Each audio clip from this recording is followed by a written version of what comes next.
je m'appelle Mathieu Langelier, vous êtes au GAEC Langelier. Donc, je suis en GAEC avec mes parents, on est 3.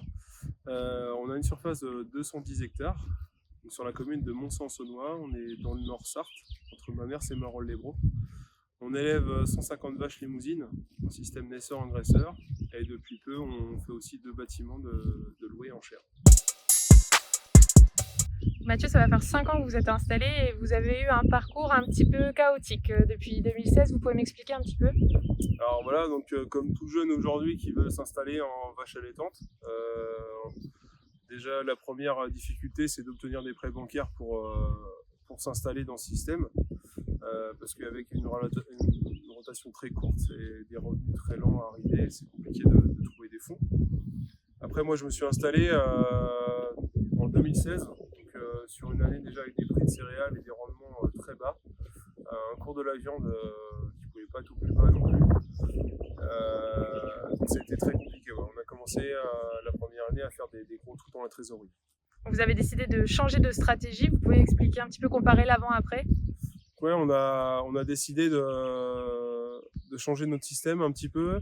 C'est-à-dire qu'on était parti sur 130 vaches avec l'achat d'animaux pour engraisser, plus de surface en céréales. Et du coup, on a réimplanté en prairie des surfaces, environ 20 hectares. On s'est basé plus sur l'autonomie pour engraisser. Et on a augmenté le troupeau de 20 vaches pour pareil être en autonomie sur l'approvisionnement d'animaux. C'est un pari un peu risqué, ça va pas financièrement et on a grandi le troupeau? Ouais, c'est vrai que ça a été un pari un peu risqué. On a eu du mal à obtenir les prêts bancaires pour financer ça. Moi-même, des fois, je me demandais si j'étais pas un peu fou d'investir encore plus alors que ça allait mal. Les nuits ont été souvent courtes. Mais après 2 ans après ces choix-là, on a sorti la tête de l'eau et on a vu les premiers effets se faire ressentir et financièrement, ça va beaucoup mieux et notre système est beaucoup plus viable, beaucoup plus périn qu'avant. Donc vous avez limité au maximum les achats, en fait, c'est ça? Ouais, le but c'est ça, c'est d'oublier un peu les systèmes qu'on avait il y a 25 ans avec la production, en achetant et en produisant à fond. C'est-à-dire on s'est dit quitte à produire un peu moins, mais par contre on va produire avec ce qu'on a. Et si on n'a pas, on va pas le faire. Et ce système-là, pour nous, a fait ses preuves. Voilà. Vous avez par exemple arrêté d'acheter des animaux à l'extérieur pour les engraisser? Ouais, c'est ça, on a arrêté d'acheter des animaux à l'extérieur parce que on achetait des animaux, on achetait de l'aliment pour les engraisser.